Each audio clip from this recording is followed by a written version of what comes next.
Hello everyone, আরও একটা নতুন ব্লগ দেখতে সবাইকে স্বাগতম। সিলেট শহরে আজকে আমাদের চতুর্থ দিন, আর আমরা আছি ভোলাগঞ্জ সাদা পাথরের রিসর্টের বারান্দা থেকে সকালবেলা ভিডিও করছিলাম।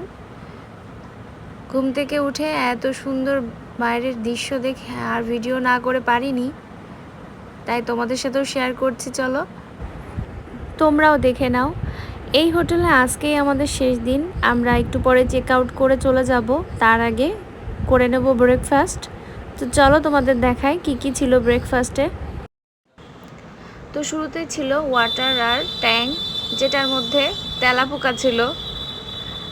এই সাইডে ছিল সুজির হালুয়া, তারপরে ছিল মাংসের ঝোল আর ডাল, এদিকে ছিল ডিম ভাজি আর খিচুড়ি আর পরোটা।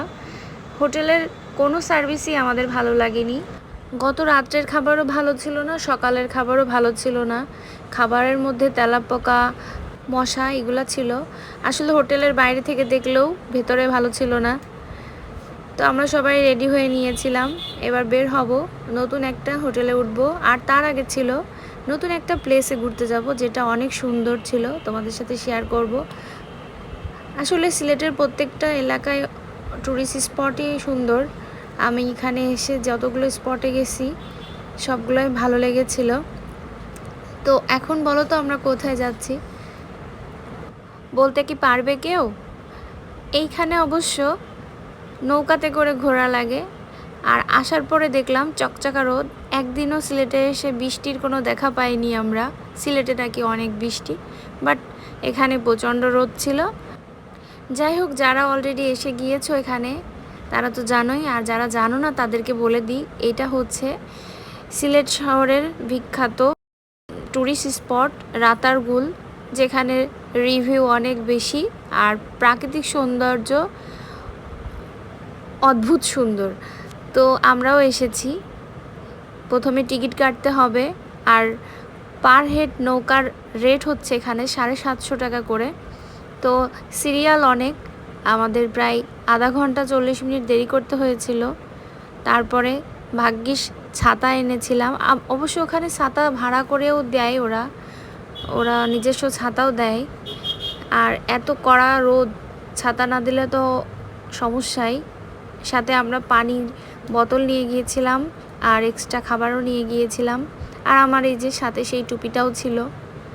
যে রোদ্দুর, এভাবে ছাড়া উপায় নাই। বেশ কিছুক্ষণ অপেক্ষা করার পর আমরা নৌকাতে উঠে পড়েছি। প্রায় 12:30 মতন বাজে তখন। যে রোদ্দুর, আমাদের এই সময় না এসে বিকালে আসলে ভালো হতো।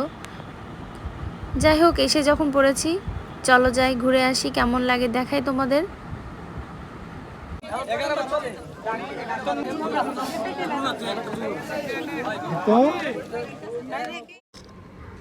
আমাদের এই নৌকাটা ছিল রিজার্ভ, আর আমরা ছিলাম টোটাল 5 জন, নৌকা চালক দিয়েছিলাম 6 জন।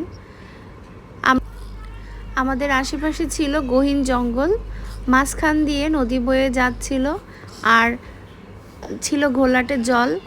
আজ আমরা সবাই ম্যাচিং পরেছিলাম, কিন্তু ছোটোমণিকে কোনো জামাই পরায়নি।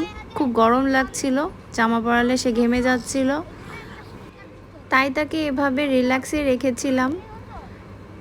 যেতে যেতে এভাবে আশেপাশের প্রাকৃতিক দৃশ্য দেখলে কার না ভালো লাগে। মনে হচ্ছিল যেন শেষ না হয়। অনেকে দেখে দেখে আবার চলেও আসতেছে।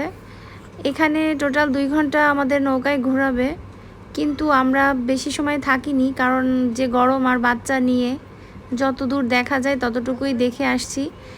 আরও থাকতে পারলে ভালো লাগতো, কিন্তু আসলে সম্ভব হয়নি।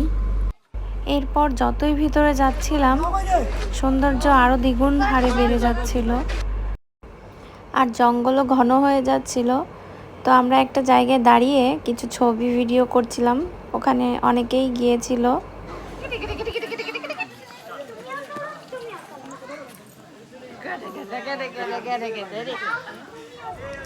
এরপরে আমরা আমাদের নেক্সট হোটেলে গিয়েছিলাম, আর এটাই আমাদের 3 নম্বর হোটেল গ্র্যান্ড সিলেট, যেটা এয়ারপোর্টের কাছেই অবস্থিত। গাড়ি নিয়ে ঢোকার আগে ওরা পুরো গাড়িটা স্ক্যান করে নিল, তারপরে আমরা ভেতরে গেলাম। Wow, so beautiful, so elegant. হোটেলের ইন্টেরিয়র ডিজাইনটা এত দারুণ ছিল যে প্রথম দেখাতেই ওয়াও ছাড়া আর কিচ্ছু মুখে আসছিল না। তো আমাদের লাগেজগুলো চলে গেল। এই যে দেখো উপরের এই ঝাড়গুলা কত সুন্দর, আবার এই ডান সাইডের এখানে সব দেশের পতাকা দেয়া, এইটা বেশ অন্যরকম ছিল। এখন ওর বাবা চেক ইনের জন্য সব রেডি করছে, আর আমরা সবাই লবিটা ঘুরে ঘুরে দেখছিলাম।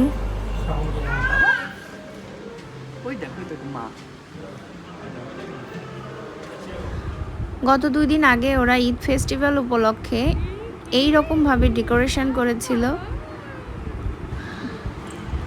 এরপরেই ছিল ওয়েলকাম ড্রিঙ্কস, আমাদের সবার জন্য ওয়েলকাম ড্রিঙ্কস ওরা দিয়েছিল। এত মজা ছিল যে আমি তো 3 গ্লাস খেয়েছিলাম। 3টা হোটেলের মধ্যে এই হোটেলের ওয়েলকাম ড্রিঙ্কসটাই সব থেকে বেশি মজা ছিল। তো মামা আর কাকা যাচ্ছে তাদের রুমে, রুম ওপেন করছে ওরা কার্ড দিয়ে। এখন ভিতরে ঢুকবো, চলো ওদের রুমটা দেখাই তোমাদের আগে, তারপরে আমাদের রুমটা দেখাবো। ঢুকেই সামনে বেড, সাইডে মিরর, এই যে রুমের ভেতরটা, সামনে একটা উইন্ডো যেখান থেকে পুরো সিলেটের এয়ারপোর্টটা দেখা যায়। এরপরে ছিল ওয়াশরুম, ওয়াশরুমটাও সুন্দর ছিল।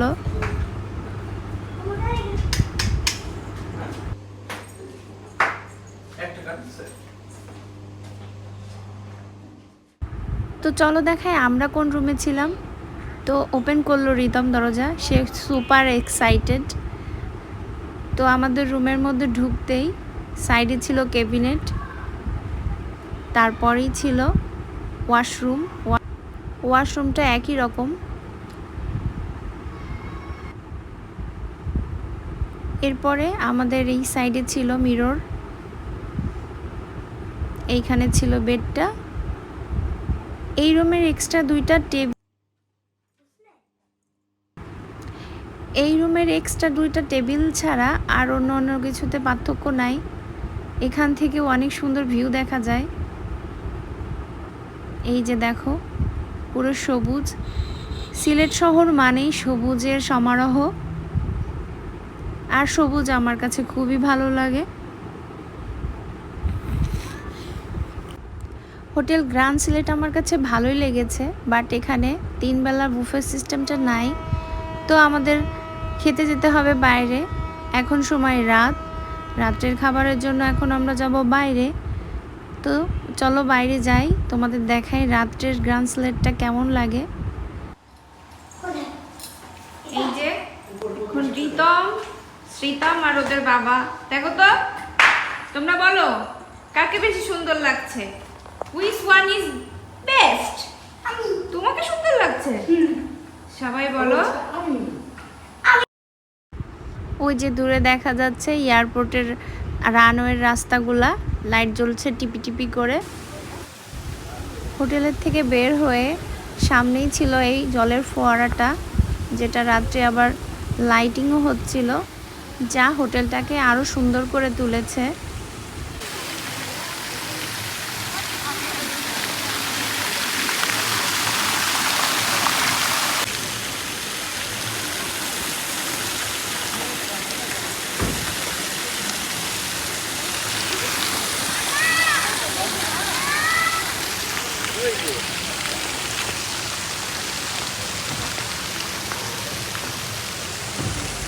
রাত্রে বাইরে থেকে দেখতে হোটেলকে আরো বেশি সুন্দর লাগছে। এই যে হোটেল গ্র্যান্ড সিলেট। আমরা এর পরই চলে গিয়েছিলাম খাওয়া দাওয়া করতে, আর এসে ভিডিও করা হয় নাই। তো ভিডিওটা আজকে এ পর্যন্তই, আবার পরের ভিডিওতে দেখা হবে। বাই।